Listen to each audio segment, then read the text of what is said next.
Buenas noches, una edición más de Sin Freno, con la ausencia de María Mercedes, plenamente justificado, ya va a estar con nosotros la semana que viene. Hola Pepe, ¿qué tal? Buenas noches. Hola Carlos, buenas noches. Bien, muy bien, saludos a la audiencia. A la audiencia, ¿no? Bueno, una semana con mucho movimiento, obviamente aquí en Corrientes muy pero muy especial.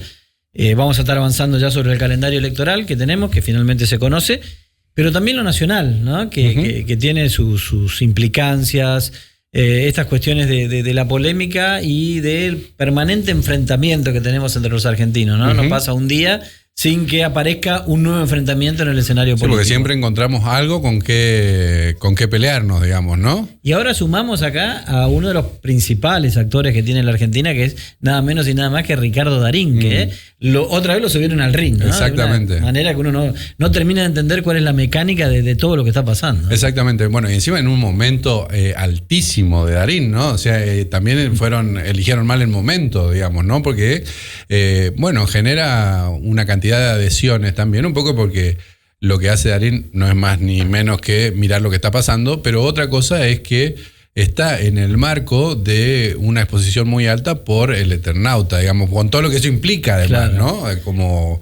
Como relato de ficción, pero también como relato político, digamos, ¿no? ¿Qué sé yo? Aparte, vamos a estar viendo ya lo que ha pasado en la semana, un poco para poner en autos a nuestra audiencia, y que se origina en una aparición de él en el programa de Mirta Legrand, ¿no? ¿Cuándo no? ¿Cuándo no? A partir de allí se generan las reacciones, la contrarrespuesta de Ricardo Darín, y esto es lo que pasó. La Argentina, Ricardito. Fantástico. Fantástico, lo veo muy bien. Ya se rió ella. Ahora que están sacando los dólares de los colchones. Sí. El tema son los colchones. Muchos colchones están un poco apolillados, pero... Qué notable esto de que ha salido lo de los colchones. La verdad es que no entiendo nada. No, es complicado, yo lo leí, es complejo, muy complejo, sí. Me llama un poco la atención eso de sacar los dólares del colchón. ¿A quién? ¿De quién están hablando en ese sentido? No sé, una docena de empanadas vale 48.000 pesos. 48.000 pesos, una docena de empanadas. Así que sabía. Ariel y yo nos clavamos 6 o 7 empanaditas de las chiquitas. Tienen para un rato. Sí. Pero la verdad es que no entiendo muy bien. Los precios son terribles. No entiendo muy bien. Hay algo que no me termina de cerrar. No sé, no comprendo de qué están hablando. No alcanza la plata. Hay mucha gente que la está pasando muy mal. Muy mal. Muy mal. Esa es la primera parte, es ahí donde se originan las reacciones. Lo que sigue es lo de Caputo, nada más y nada menos que el ministro de Economía de la Nación respondiendo a Ricardo Darín. Yo no compro empanadas todo el tiempo. No, terrible lo de Darín. ¿Por qué? Una sorpresa. Porque, ¿por qué? Pues un tipo que aprecio, pero perdón la sinceridad, me dio vergüencita ajena. ¿Por qué? Y porque se quiso hacer el nacional y popular y dijo una estupidez que, o sea, todavía lo están gastando en las redes. O sea, todo bien si él puede comprar empanadas en Mi Gusto o en Don Julio, pero las empanadas no valen eso, don Ricardito. O sea, es como que mañana vayas a Porsche y le digas a Mirta, los autos salen $200.000. La gente no puede comprar su Porsche. No, Ricardo, quédate tranquilo que la gente come empanadas ricas por 16.000 pesos. La docena de empanadas. Sí. Esa es la respuesta del ministro de Economía de la Nación. Creo que sacando inclusive el foco de escena, ¿no? Porque aquí lo que plantea... Como hacen en general. Habitualmente. Lo que plantea Darín es que la gente la está pasando mal. Exactamente, pero quedó muy claro, ¿no? Ese es el nudo central de la cuestión, ¿no? Quedó muy claro y Mirta toma ese eje, digamos. No es que se hace... se hace la distraída, digamos. No, perfectamente entendible lo que pasó. Solo para no ve el que no quiere ver, digamos, no oye el que no quiere. Al día siguiente de estas declaraciones del ministro Caputo, entrevistan a Ricardo Darín, y esta es la respuesta del actor. Bueno, cada uno interpreta lo que quiere con eso. En realidad, si mirás bien, se entiende claramente a qué me refiero. Por supuesto que hay todo tipo de empanadas, más caras, más baratas, depende del barrio que te toque y demás. Pero en realidad me parece que queda claro de que estábamos hablando de que los precios están elevados. La gente lo sabe. Sí. O sea, esto no tiene nada que ver con hablar ni mal del gobierno, ni mal del señor Caputo, que me trató de Ricardito y sí, medio como que... Sí, ¿fue despectivo o te baja el precio? Sí, ¿no? Bastante despectivo. Bastante despectivo, dice Ricardo Darín, ¿no? Pero el nudo central pasa por otro lado. La cuestión es que los bienes y servicios en la República Argentina, los precios han aumentado de una manera considerable y no así los salarios. Exactamente. Esa es la cuestión, ¿no? Y eso es lo que el gobierno saca de escena y tampoco quiere discutirlo. Por ¿no? supuesto. Discute otra cosa, discute lo anecdótico de un precio de empanada, si la docena vale 48, 20, 16, lo que cueste, 15, 16, 20...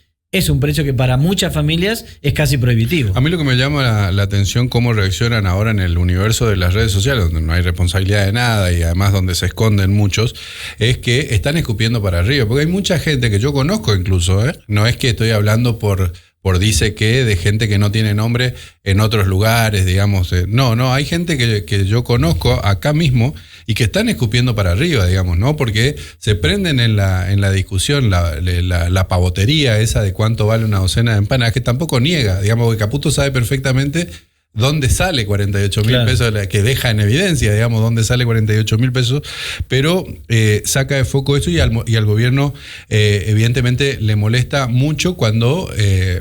porque esta bala le entró, digamos. Básicamente esta bala le entró porque es una cosa que es transversal a todos los argentinos, digamos, que es lo que está pasando. En el final, inclusive, de esa entrevista, Pepe, Ricardo Darín hace hincapié en otro foco de la cuestión de la Argentina.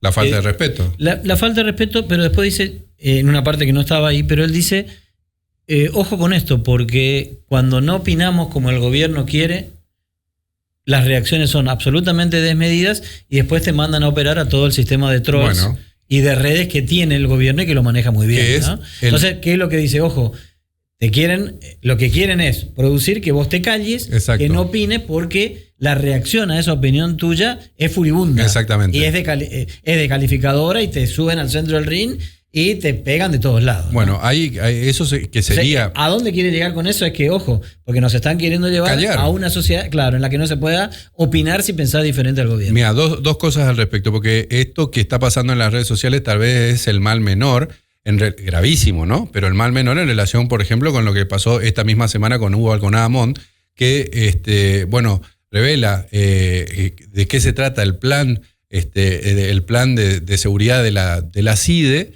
y que con palabras, digamos, ambiguas y qué sé yo, lo que buscan es, derivar recursos para hacer una especie de espionaje interno para todos aquellos que hagan zozobrar a los funcionarios o al gobierno. Básicamente, cómo se leyó eso y cómo el gobierno también corrió el foco de la discusión de ese tema, pero no pudo desmentir a Alconada Montt en que el gobierno está derivando recursos o pretende derivar recursos de la CIDE para hacer espionaje interno, lo cual está prohibido, y después lo otro es perseguir a funcionarios, a economistas, a opositores y por supuesto también a periodistas, digamos, ¿no? Pero y hay partidas en la CIDE que aumentan el 248%, mientras tanto están vaciando el Hospital Garrahan. Bueno, atienden a 4 de cada 10 niños con cáncer en la República Argentina y ya han trasplantado desde su creación a 2.230 chicos. Bueno. Eso se está desfinanciando, lo están vaciando. 120 renuncias se dieron en los últimos meses en el Hospital Garrahan, ¿no? Y mientras tanto le dan más fondos a la CIDE. Bueno, ojo también con lo que está pasando con las universidades, ojo también con lo que está pasando con los cientistas, con la comunidad científica en general, y ojo también con el tema de el Garrahan, que a nosotros nos puede sonar lejano, pero ese es un hospital federal. Es un hospital de referencia. Son los chicos correntinos derivados. Por eso, porque nosotros nosotros digo en general, la provincia de Corrientes, como todas las provincias de la Argentina, utilizan y mucho ese hospital, que es una joya, es una referencia, no solamente en la Argentina, sino en América Latina.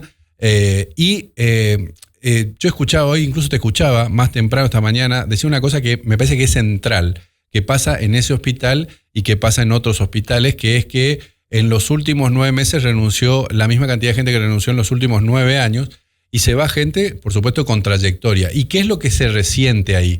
Que ese es un hospital escuela, ahí se investiga enfermedades raras y rarísimas, que no ocurren ni siquiera en centros privados de la República Argentina. Entonces, ojo con lo que estamos defendiendo, digamos, o con lo que estamos tratando de desviar la atención para no ver este tipo de cosas, ¿no? Lo que está pasando con el desfinanciamiento de entidades, lo que está pasando con la gente que no llega a fin de mes, porque nos quedamos también hablando en la falta de respeto y qué sé yo, que baja de arriba para abajo, y en la persecución a todo aquel que piense distinto. Y te agrego un datito más. Esta semana hubo una reunión aquí en Corrientes de la curia local con la gente que está relacionada con los medios de comunicación. Y la bajada de línea del obispo es: no nos callemos más, porque van a seguir la línea de García Cuerva.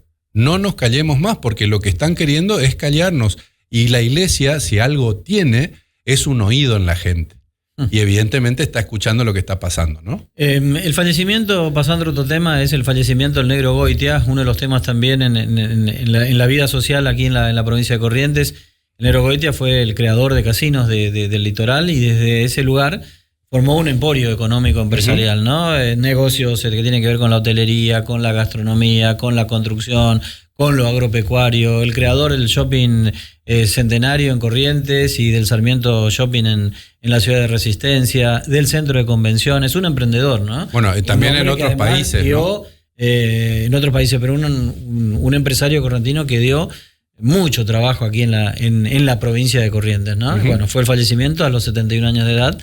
Y bueno, me parece que es importante también el recuerdo a una persona que por sobre todas las cosas era emprendedor, ¿no? Él vivía con el próximo proyecto en la cabeza. Es que, viste, son de esos empresarios que no es que están pensando solamente en la plata o por multiplicar el dinero, digamos, ¿no? Que eso sería una cosa lícita, pero además lo más chico de una persona que tiene capacidad de hacer negocio. Acá lo que está haciendo es lo que hizo, digamos, y el legado que deja con proyectos que incluso no se hicieron, es esto, ¿no? De poder, a partir de su capital, generar empleo, darle la oportunidad de desarrollo a muchísima gente, ¿no? Por supuesto que tiene gente que está a favor, gente que está como siempre, como todo.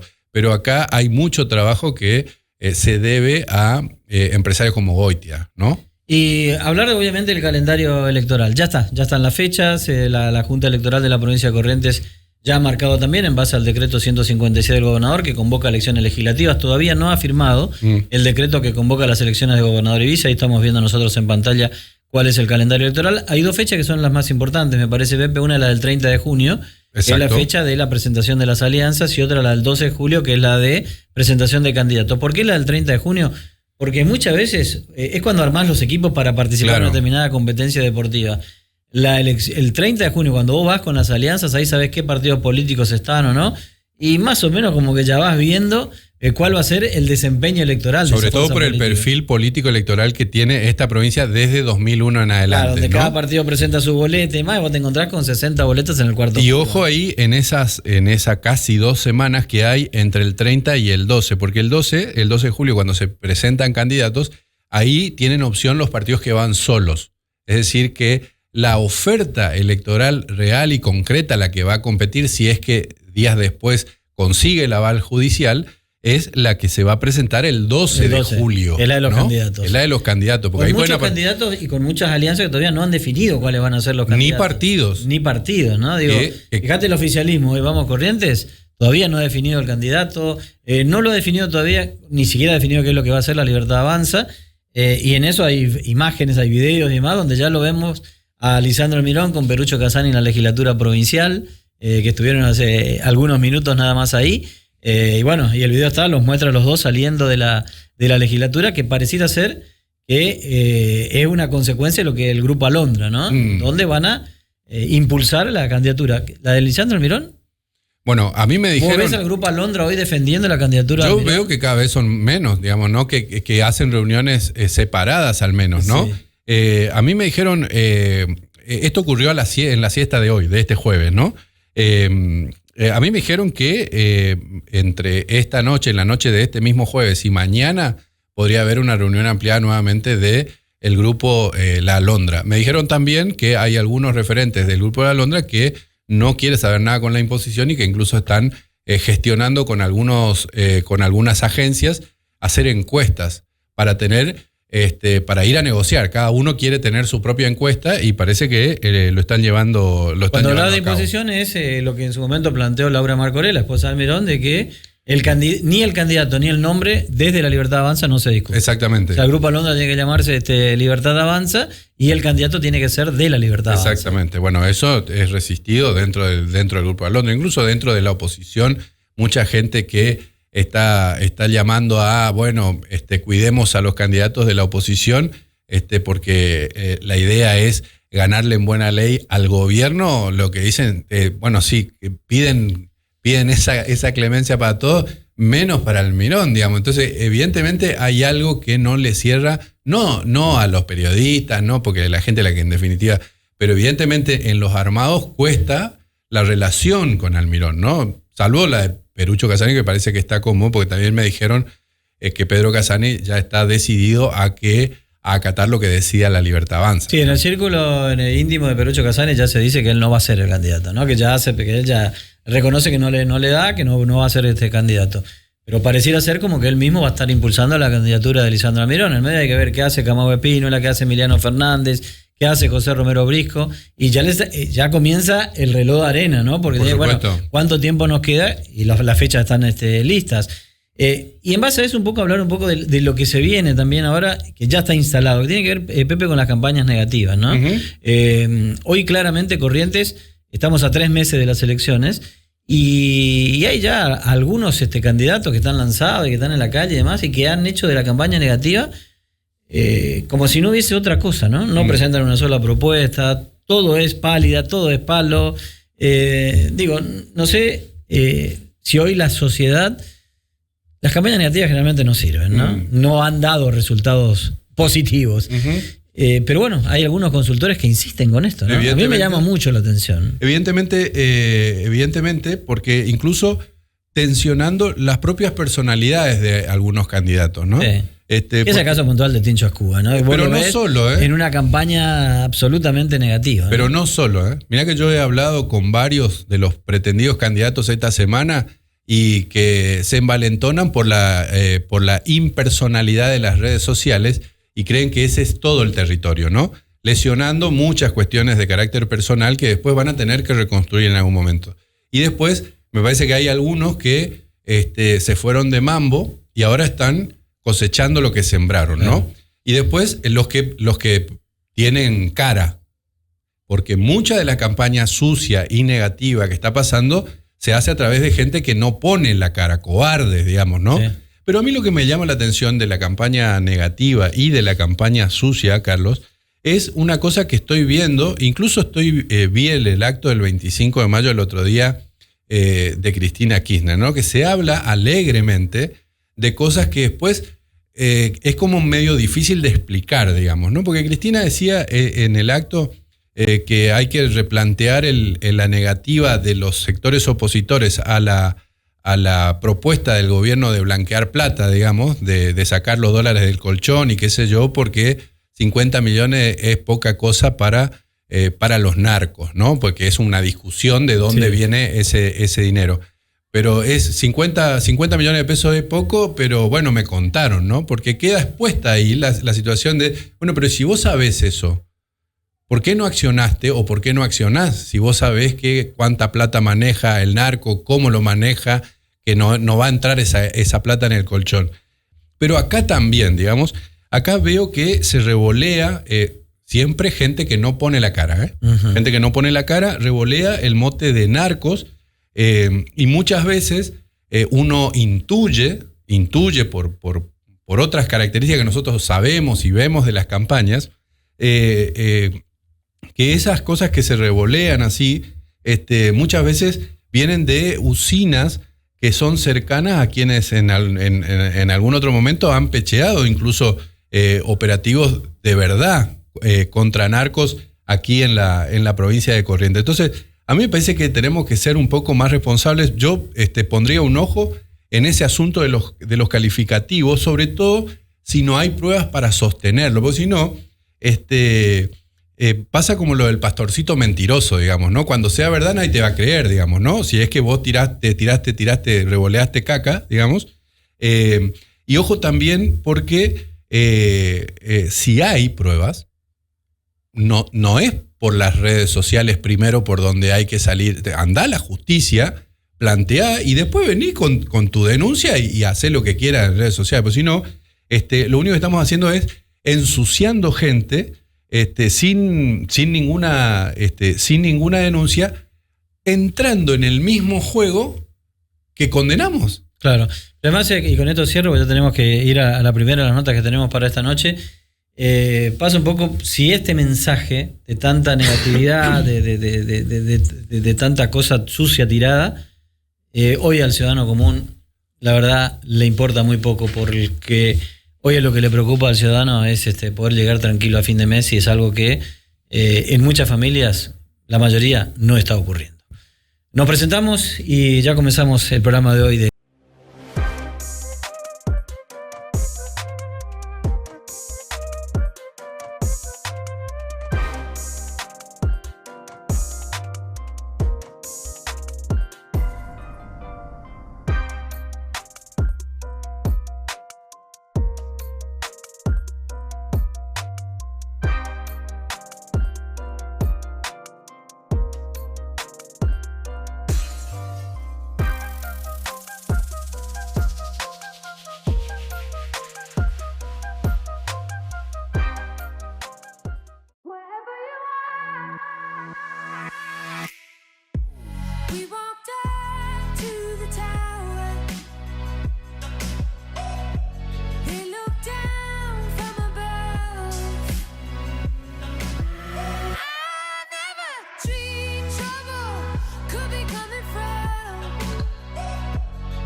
Con nosotros esta noche la ministra de Educación de la provincia, la profesora Praxis López. Ministra, ¿cómo le va? Buenas noches. Bueno, buenas noches, gracias por la invitación. Bueno, estamos con un montón de números aquí viéndolos con Pepe, analizándolos, y son números que hacen un poco a la evaluación que se hace de la educación en la provincia de Corrientes y los números y el crecimiento que ha tenido.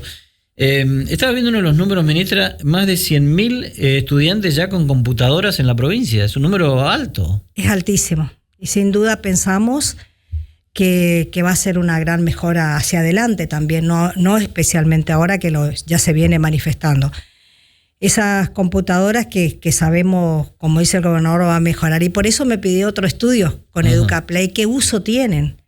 Porque nosotros decimos que un 30% de esos alumnos que empiecen a desarrollar las competencias digitales, la verdad que va a ser para Corrientes, para lo propio, para su familia, porque ustedes saben que una computadora es la primera computadora en la casa. ¿A qué chicos se les entrega computadora? A todos. A la matrícula de secundaria. ¿Qué es cuántos? ¿Cuántos son más o menos? Nosotros somos más de 120.000 alumnos, más o menos, 117.000, porque él quiere que ingrese también las escuelas de cuota cero que queremos entregar. A las EFA estamos entregando, que son de gestión privada. O sea que están cerca de alcanzar la universalidad en la entrega de computadoras. Así es. Y estamos siguiendo, así que lo vamos a hacer, y él tiene como hito que quiere terminar antes de fin de año la totalidad de. ¿Y ustedes evalúan, ministra, la utilidad que los chicos le dan a esa computadora? Sí, lo hacemos, y lo hacemos desde la Subsecretaría de Contenidos Audiovisuales. ¿Qué impacto tiene? ¿Usan los docentes? ¿Usan en el aula? ¿Para qué usan? ¿Qué contenidos se usan más? Porque tenemos contenidos desarrollados. A ver, ¿qué hacemos además de que no solamente de los contenidos? Si hay alguna elaboración propia, si hay algo para hacer de microemprendedores por ahí con la. Así que sí. ¿Y se usa en qué tamaño eso? Bueno, usan el 85% de las instituciones educativas. Están los informes ahí que nos acercó la subsecretaría. Trabajan en el aula, trabajan para reforzar contenidos. Porque lo otro importante también, más allá que tenemos mucho más internet en todas las familias correntinas, el gobierno de la provincia ha hecho un gran esfuerzo para tener internet en todas las escuelas. Nosotros tenemos hoy el 98% de internet, y donde no llegamos con esos servidores estamos poniendo las antenas eso plantea, ministra, otro tema, ¿no? Que tiene que ver con la utilización de los teléfonos celulares en las escuelas. Hubo en un momento una línea en la cual se prohibía la utilización de los teléfonos celulares. Hoy, ¿qué se hace? No. Porque los chicos van de la mano hoy de los teléfonos celulares. En el mundo también va y viene, claro, eso, ¿no? ¿Y cuál es la posición que tiene usted, por ejemplo? No, pedagógicamente. Yo voy a hablar de cuanto hay investigaciones. Ayer estuvimos con UNICEF y nos trasladaba lo que había investigado también en Corrientes al respecto. Nosotros decimos que hay que usar, el uso debe ser pedagógico, por supuesto, para saber qué usamos ahí, en el aula fundamentalmente. Lo que está en la familia, la familia no se escapa a nosotros, también la calle no se escapa a nosotros. Pero hay que usarlo, hay que saber usarlo, es una herramienta fundamental. Sabemos que tenemos el acceso al conocimiento ahí. Algunos no usan tanto las computadoras como usan los celulares, porque el nivel primario no entregamos, a pesar de que el gobernador dice que el año que viene va a entregar a la escuela, va a seguir, tiene que seguir, dice el próximo gobierno, tiene que seguir entregando computadoras, porque eso va a permitir que también esos niños accedan a las competencias digitales. De hecho, hay algunos, esto lo sé porque, bueno, he entrevistado a algunos docentes que trabajan en la capacitación de aplicativos para celular de carácter educativo, digamos, ¿no? No solamente para netbook o tablet, digamos. Totalmente. ¿No? Nosotros tenemos aplicativos desde el gobierno de la provincia, desde el Ministerio de Educación, para nuestros docentes, para que puedan ver su situación docente, para que puedan seguir. Es decir, que el celular es un uso intensivo al respecto y tenemos que seguir haciéndolo. Hay veces que están en el aula y están con la computadora y el celular trabajando en forma pedagógica. Claro, eso lo he observado. Pantalla, digamos, sí, se ayudan, diríamos, por algunos contenidos, levantan. ¿Y los docentes entienden esta mecánica, ministro? Totalmente. Y quiero hacer una trayectoria. Más allá que hay una formación que lo están haciendo desde la Subsecretaría de Contenido Audiovisuales, que también se creó en este gobierno, que fue esta iniciativa del gobernador, decía hay que tener una subsecretaría. Nosotros decíamos otra, sí hay que tenerla, y entonces avanzamos por ahí. Y desde ahí están trabajando en la formación docente de todos ellos. Llegan a los docentes, llegan a los alumnos, estamos con los streaming, de alguna manera. O sea que hay que convivir y aprovechar la tecnología, totalmente, ya claramente. Totalmente. ¿No? Hay que amigarse con la misma. Claro, ¿y qué es lo que pretende, ministra? Es no solamente que los docentes puedan saber de la tecnología para poder enseñar, sino, me imagino, también algo de gobernanza y algo de la trayectoria o las cuestiones administrativas de los propios docentes para poder seguir eso digitalmente. Se tiene que aprovechar todo. Y la educación y la inteligencia artificial tiene que venir también a hacer lo mismo. Nosotros tenemos que saber que ese alumno tiene que ese alumno no puede llegar a resultados buenos y se puede ayudar en la inteligencia artificial. Es decir, tiene que saber que tiene que ser un auxilio para el docente, para el alumno.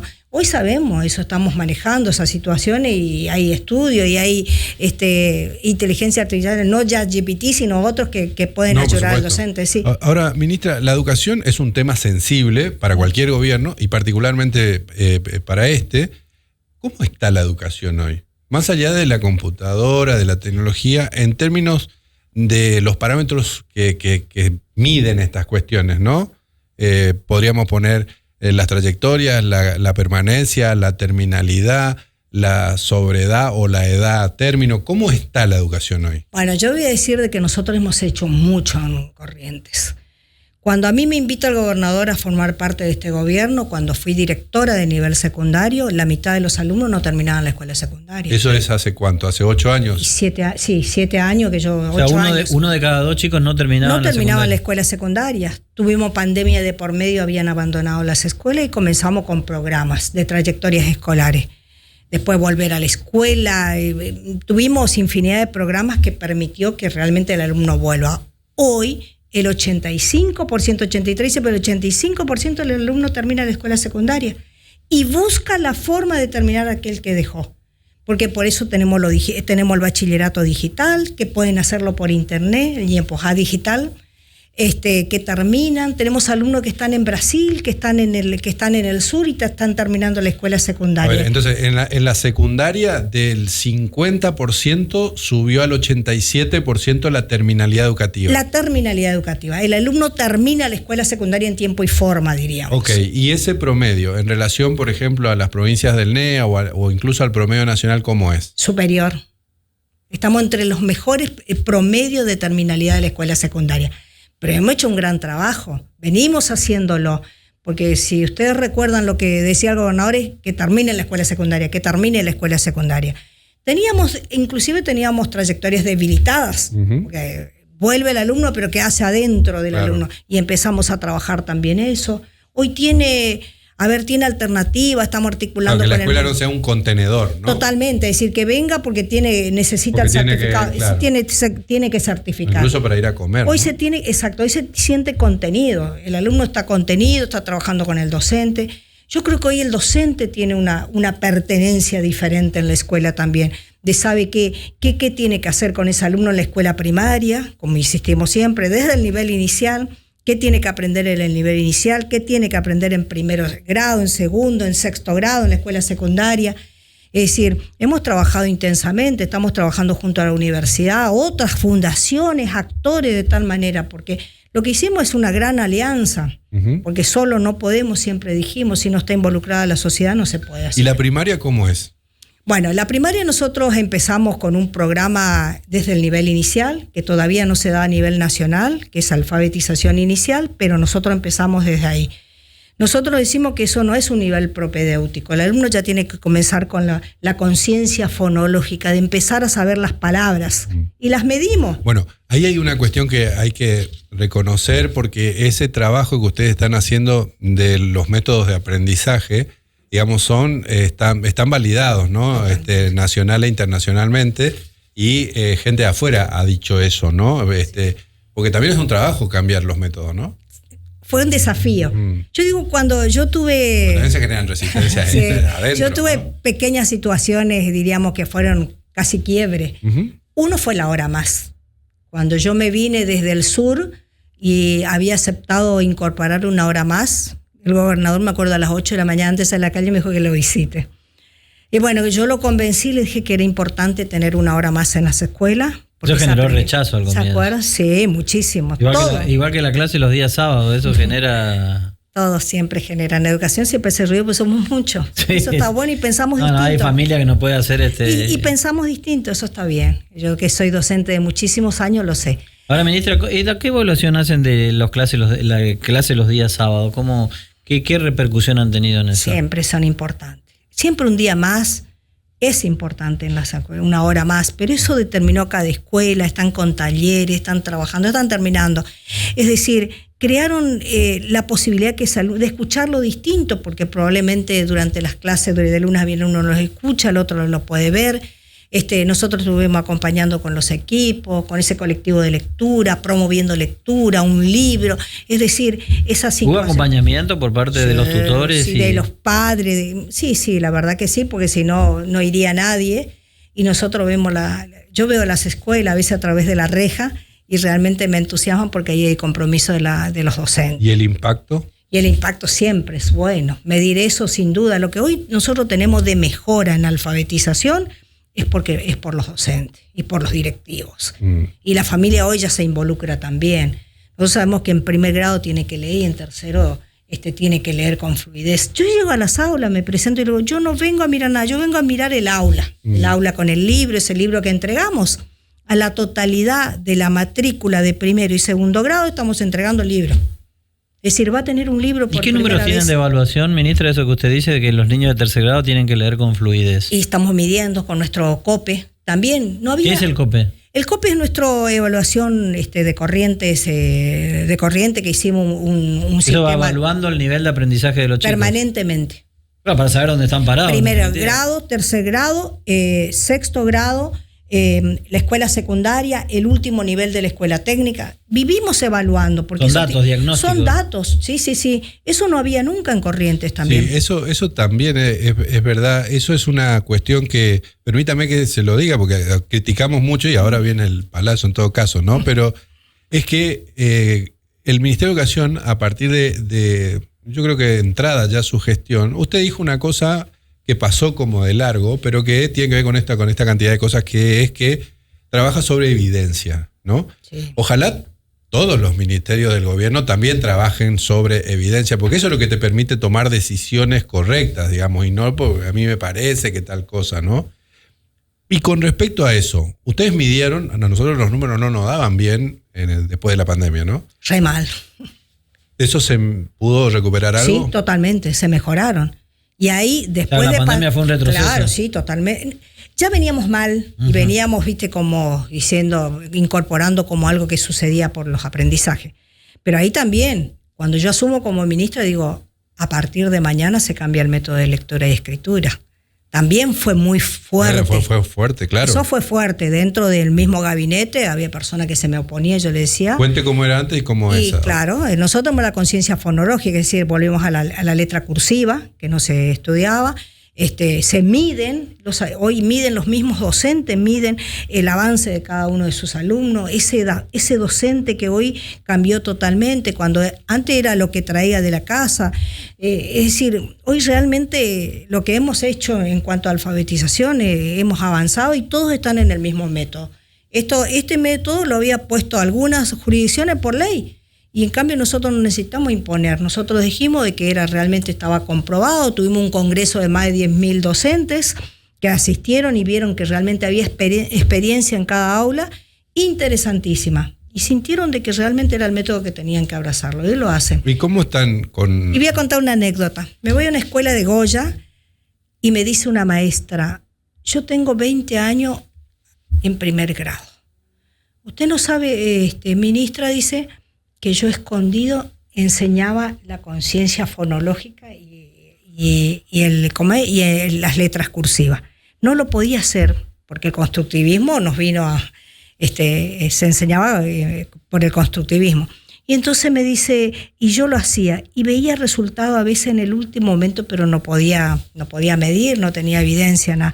Así que fíjense que tomamos solamente esas voces así que estaban y que hoy realmente se empoderan porque nosotros le hemos dado el lugar que se merece. ¿Y qué pasa con los docentes? Porque así como este ministerio es sensible, también es sensible el tema de los escalafones docentes y de los salarios docentes, ¿no? Así es. ¿Cómo es ese asunto? Bueno, yo voy a decir una cosa que es lo que nos piden siempre los gremios y nos pedían, que era estabilidad docente.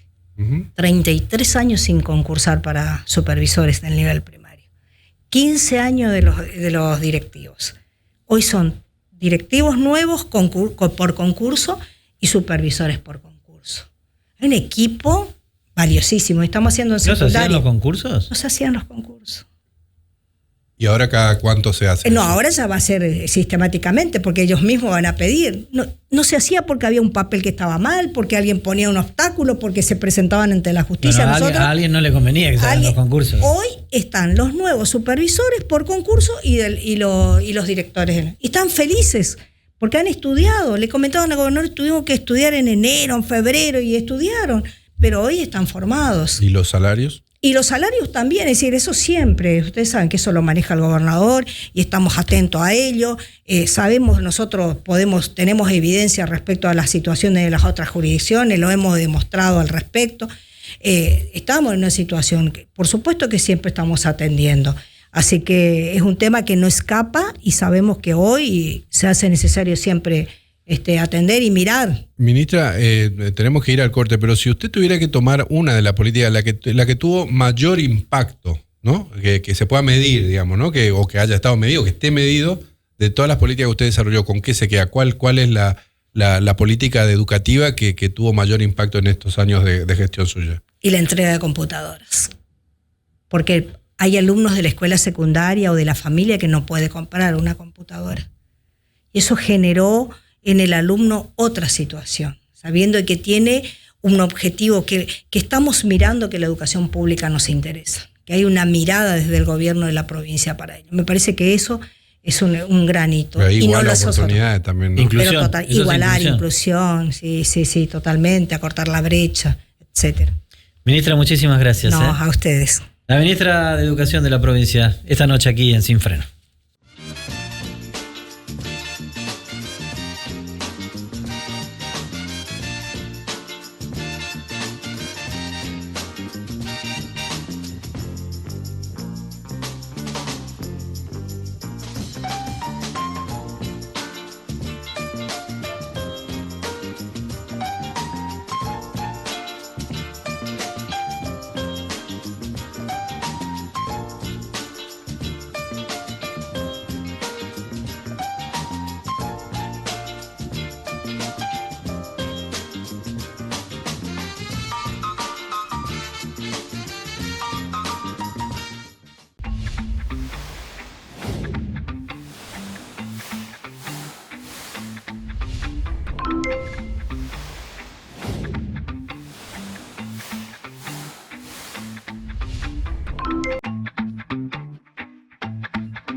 Esta noche en Sin Freno con otro de los temas que hacen a la problemática actual, Pepe, ¿no? Y que tiene que ver con las cuestiones de salud mental.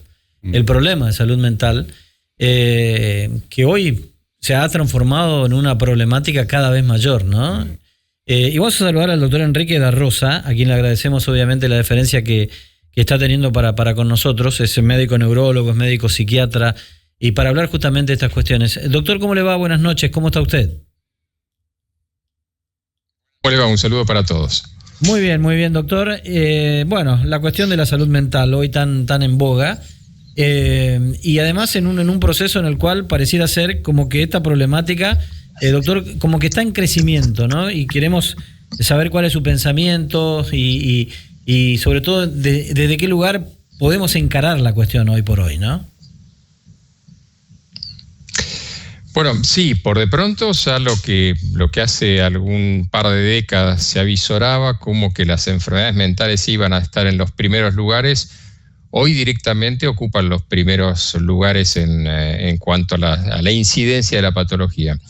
¿Por qué? De una manera directa e indirecta, porque por de pronto de manera directa, es decir, las así llamadas enfermedades mentales, ansiedad, o las cuestiones que hacen al malestar psíquico, ansiedad y depresión, y bueno, y de ahí tenemos adicciones, alcoholismo, una cantidad de cuestiones. Cuando uno empieza a acumular esas situaciones, empieza a darse cuenta que es muy, muy grande el espectro. Imagínense ustedes tomar solamente algo que de alguna manera no ocupaba la planilla de enfermedades mentales, como son los comportamientos adictivos. Hoy hasta los comportamientos adictivos, para que la gente entienda bien, por ejemplo, puede ser la ludopatía, ¿no? O los comportamientos compulsivos, la adicción a Internet. Cuando uno empieza a sumar todo eso, evidentemente, y no sé si desgraciadamente, pero es signo de los tiempos, estamos en el primerísimo lugar de incidencia de cuestiones que ocasionan malestar o que atentan contra la salud de las personas. La salud en un sentido amplio, ¿no? Luego también hay que pensar qué pasa cuando esas enfermedades o esos malestares psíquicos inciden a su vez en todos los problemas concretos somáticos. Es decir, en una de esas antes se medía solamente ACV o se medía solamente el tema de un infarto cardíaco o se medían enfermedades autoinmunes, y hoy sabemos que el sustrato de todas ellas es el enorme, tomemos una variable, es el enorme estrés, es el enorme malestar o los cuadros traumáticos. Es decir, el primer punto es que los problemas mentales, para sacarlos de la carátula de enfermedades, pero los problemas mentales están en un primerísimo orden. Y de hecho esto es aceptado hace muchísimos años ya por autoridades a nivel mundial. Lo que pasa es que entre medio de todo esto, por si fuera poco, cuando ya sabíamos que venía así, vino la pandemia. Y después de la pandemia vino la pospandemia. Entonces todo lo que ya era catastrófico en número se transformó en una especie de enorme tsunami del cual hoy los gobiernos, los individuos y las estructuras ya no saben cómo reaccionar, porque evidentemente ya nos queda corto pensar en enfermedades para estar pensando en sociedades del malestar, ¿no? O sea, somos sociedades que están estructuradas alrededor del malestar psíquico. Doctor, ¿y por qué? ¿Por qué pasa eso? ¿Qué es lo que estamos haciendo mal? Bueno, si tomo la No, yo no sé si sería la pregunta o el planteo si estamos haciendo algo mal.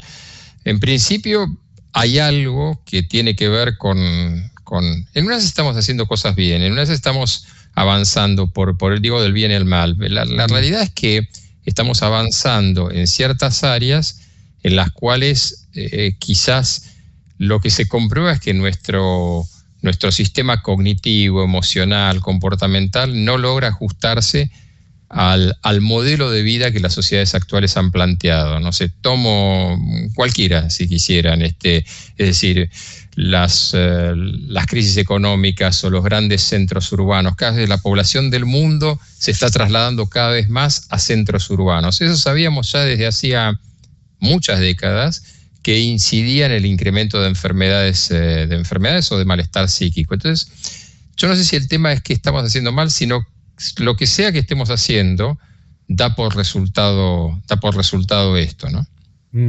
Y no entendemos a tiempo, digamos, porque si todos estos alertas estaban ya, y la cosa se sigue dando de la misma manera, es como que estamos llegando tarde todo el tiempo.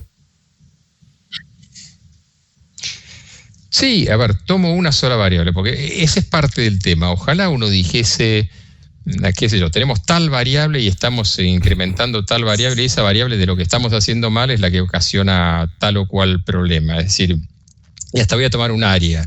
Yo trabajo bastante por mi proceso de forense con el Poder Judicial, y de golpe la pregunta es ¿por qué hay tantas licencias psiquiátricas? Y la tendencia rápida a preguntar es porque tenemos mucho trabajo y demás. Y en realidad el fenómeno es mucho más amplio. Entonces, si tomáramos una sola variable, que fuese la que decía antes, la habitacional, y miren que estamos dejando de lado las concretas, las sociales, la pobreza, la marginalidad y todo eso, como si eso no importara. Pero tomemos nada más que la habitacional. Y hace muchos años, y esto por experiencias que se hicieron en Europa con población inmigrante que llegaba a las grandes capitales, y se los ponía, inclusive con buenos lugares, pero se los ponía en lo que para nosotros sería un monobloc. Empezaron a encontrar que población que de origen no tenía inconvenientes, en esos lugares, en esos espacios mucho más restringidos, mucho más acotados, modificaba completamente la dinámica grupal o familiar, y entonces eso incidía en un aumento no solamente de enfermedades, de patologías, sino hasta de cuadros ligados a lo forense, ¿no? Es decir, cuadros ligados al abuso, cuadros ligados al maltrato infantil, a la violencia intradoméstica.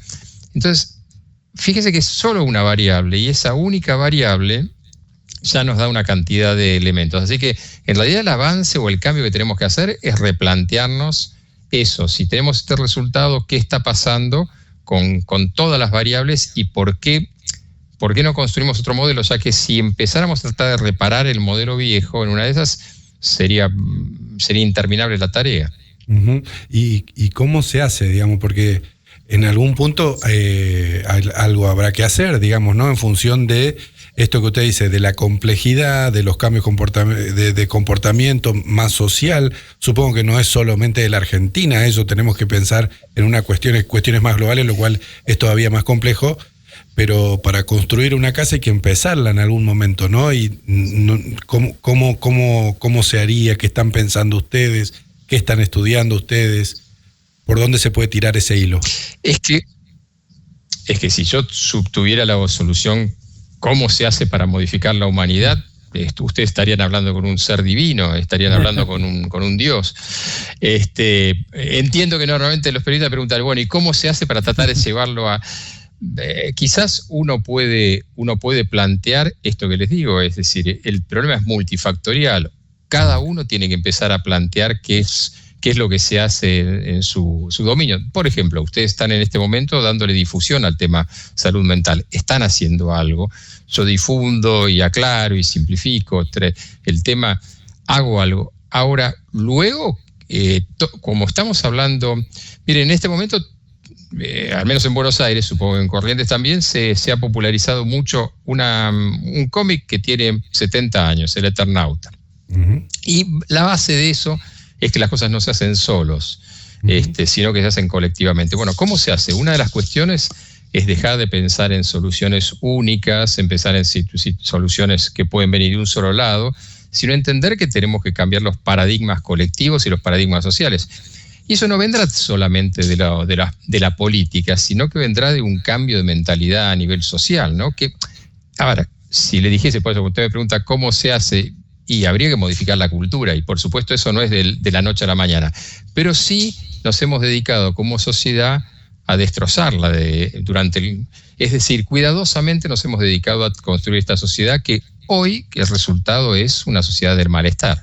En esa sociedad del malestar, los aportes, doctor, tienen que ver más con los núcleos íntimos de cada familia, los núcleos que rodean a una determinada persona que comienza a padecer de alguna enfermedad mental. Digo, porque por ahí en la familia no nos damos cuenta de lo que está pasando o subestimamos a una persona que ingresa con esos problemas. Bueno, si bien no, porque contestaba antes que no pasa por la familia, por el individuo, sino que es una cosa colectiva. Pero sí, también obviamente que eso implica que se puede y se debe trabajar desde varios ejes. Uno de ellos es ese. Es decir, uno de ellos es, de la misma manera que nosotros estamos hablando en este momento de salud mental y no por este programa pensamos que va a modificar va a modificar todo el paradigma de una ciudad o de un país. Sí, evidentemente eso que usted está diciendo es una de las cuestiones, que disminuir el estigma, empezar a entender el concepto de salud como un concepto mucho más amplio, un concepto en el que ocupa las cuestiones económicas, laborales, interpersonales. Es decir, por ejemplo, ¿cómo se hace? Una de las cuestiones es empezar a pensar en salud y no enfermedad. Es decir, empezar a pensar que para estar sanos tenemos que estar sanos, no tenemos que estar no enfermos, que es totalmente diferente el paradigma.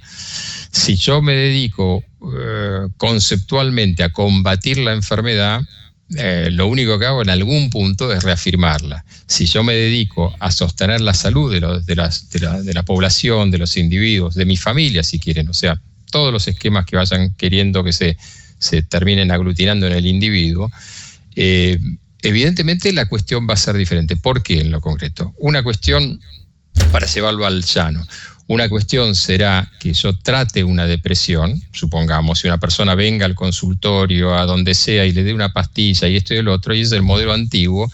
Y otra cuestión, que empecemos a pensar que en sociedades, en lugar del malestar, sean del bienestar. El bienestar es sentirse bien con su cuerpo, es sentirse bien en sus emociones, y para eso, por supuesto, hay que tener también otras cuestiones materiales arregladas. Por eso es múltiple. A nivel familiar es estar más al tanto de la existencia de las enfermedades mentales sin el tabú de las mismas, y por lo tanto, si una persona está mal, no es el loco, no se lo manda al psiquiatra como una culpa, no tiene un tratamiento psiquiátrico y eso de golpe se transforma en un alegato a favor del crimen. Es decir, en el caso de Villa Crespo, que ustedes están al tanto, de golpe aparecía cantidad de, yo no sé llamarlos colegas, pero decir que la justificación de que había pasado eso era porque estaba en tratamiento psiquiátrico, lo cual es una falsedad. Entonces, a nivel chico, familiar y demás, es empezar a perderle el miedo a algo que tenemos miedo casi cultural, ¿no? Estamos, en realidad, la locura como aspecto simbólico nos produce miedo, y parte de eso es empezar a sacarlo de ese lugar. Y cuando nosotros vemos en el seno de una familia algo que no está cerrando, de la misma manera que vamos al cardiólogo o un odontólogo, ir a un psiquiatra. Este tema nosotros tratamos sistemáticamente en la medida de lo posible, porque nosotros nos dedicamos en general a otro tipo de cosas, pero nos parece también un tema central porque nos está pasando por encima. Y nos sirve también para aprender, porque usted decía algo y tal vez en estos minutos que estamos charlando con usted, a mí me cambió ya una perspectiva tal vez vieja de esto de esperar una solución o de arriba o una solución armada o qué sé yo, y usted me hace pensar en mayorías sociales en torno a una idea, ¿no? Y a partir de ahí empezar a modificar acciones más desde abajo, más al revés, digamos, más básicamente, ¿no? Conformar una idea y a partir de ahí trabajarla, ¿no? Pero no esperar ni que vengan, ni que te den soluciones mágicas. Y me parece sumamente valioso eso. Claro, porque en realidad eso no quita, y es obvio. Mañana ustedes me dicen, cortamos y me dicen, mire, tenemos una persona que tiene este problema, ¿qué haría? Bueno, y por supuesto en una de esas le pedimos una resonancia, un estudio de imágenes de cerebro, y por supuesto en una de esas le pedimos un examen de laboratorio, esto. El aspecto ese concreto del individuo, por supuesto que no desaparece y no se pierde. El tema es a nivel más macro, y es qué pasa con las sociedades, ¿no? Sociedades en las cuales de golpe la persistencia sobre el malestar, nos hemos acostumbrado a estar en una situación de malestar, y concretamente los argentinos tenemos algo que nos pasa muy grave, y es que nos hemos acostumbrado al trauma. Es decir, somos resilientes, pero no, básicamente nos hemos acostumbrado a que las cosas malas pasen, y nos hemos convertido en una piel dura, ¿no? En la guerra de Paraguay, mucho posteriormente, los paraguayos nos llamaban curepí, ¿no? Sí. y en realidad más que piel blanda, hemos adquirido una piel dura, pero que no es buena, porque claro, y esa piel dura está hecha por cicatrices, entonces está bien, no duele, pero tampoco siente. Al no sentir esa piel, pierde la capacidad de interrelacionarse con los demás y consigo mismo. Entonces, parte del tema es que salgamos de ese paradigma en que somos fuertes y nos bancamos todo, para empezar a pensar que también se ha romantizado, doctor, perdón, también se ha romantizado esa idea, ¿no? Es decir, de nos bancamos todos, de que somos resilientes, de que nos va bien porque tenemos capacidades ahí, porque nos acostumbramos a vivir mal, digamos, básicamente, y entonces buscamos la vuelta pero es una sobrevida, no es una vida. Bueno, usted está tocando, yo escribo periódicamente en un par de diarios acá porteños, Infobae y La Prensa, y hay varios artículos que he planteado sobre el tema de la sobrevida, de la supervivencia, el estado de supervivencia, que es un estado inclusive estudiado por la neurobiología, versus el estado de resiliencia, que es totalmente diferente. El estado de supervivencia, yo apago todo lo que no es necesario, por ejemplo las emociones, por ejemplo el bienestar, para sobrevivir. Es decir, si me está corriendo ahí que tienen pumas y demás, si está corriendo un animal, yo no voy a ponerme a pensar el mismo trato amistoso que tengo con mis perros. Estoy pensando únicamente, y mi cuerpo afortunadamente apaga todas las luces para enviar toda la energía neurobiológica a mis músculos para que corra, y a mi corazón para que bombee. Cuando esta metáfora la llevamos a lo emocional, a lo psicológico, ese estado de supervivencia es el estado que nos permite, sobrevivir, pero no vivir, sobrevivir. Estar persistentes, estar despiertos, pero no estar viviendo. Doctor, realmente ha sido un placer y un gusto charlar con usted, y le mandamos un abrazo enorme aquí desde la capital correntina. Muchísimas gracias. Un gusto, un abrazo para ustedes y muchas gracias por la invitación. No, gracias a usted. El doctor Enrique da Rosa, Pepe, hablando de la problemática actual que tenemos, ¿no? Que tiene que ver con la salud mental. Ojalá que sirva de ayuda también, ¿no? Porque hoy es un problema, hoy es una epidemia claramente. Y hemos tomado nosotros una decisión de que cada vez que tengamos un respirito también bueno, nosotros en general nos ocupamos de otros temas y qué sé yo, pero me parece que nos golpea de frente y que tiene que ver con lo social, con lo que nos está pasando, ¿no? Es que ese es un poco también lo que se le reclama por ahí a la dirigencia política. Nosotros que tratamos temas políticos, es por ahí ese desenganche que hay entre la visión que está teniendo la política sobre determinados temas y lo que efectivamente está pasando, ¿no? Nos vamos, Pepe, así pasa Sin Freno Televisión, y nosotros nos encontramos mañana a las 11. A las 11 de la mañana a través de Radio Continental, de Radio 2 en Sin Freno Radio. Chau, buena noche.